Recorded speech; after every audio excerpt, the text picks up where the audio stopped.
میرا سوال معرفت الہی یا عرفان الہی کے بارے میں۔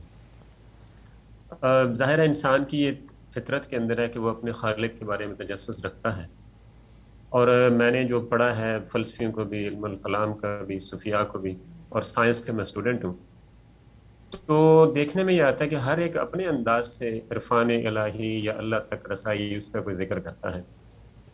تو ان سب کو جب پڑھتے ہیں ہم تو ہمیں ایک عجیب سی الجھن ہو جاتی ہے کہ اللہ کو تلاش کرنا کیا واقعی حقیقت میں ہے، یا عرفان الہی کوئی چیز ہے۔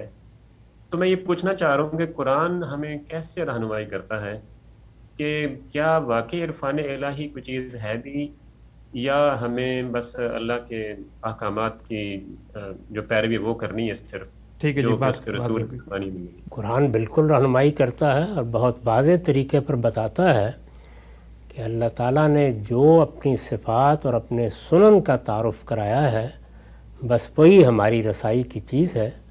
صفات اور سنن سے آگے بڑھ کے اللہ تعالیٰ کی ذات کے بارے میں کوئی رائے قائم کرنا، ذات سے کوئی براہ راست تعلق پیدا کرنا، یہ انسان کے نہ بس میں ہے، نہ اس کی کوشش کرنی چاہیے۔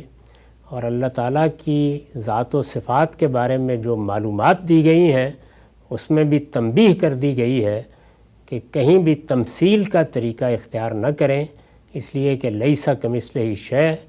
تو قرآن مجید جو معرفت پیدا کرنا چاہتا ہے وہ اللہ کی صفات کی معرفت ہے اور اللہ کے سنن کی معرفت ہے۔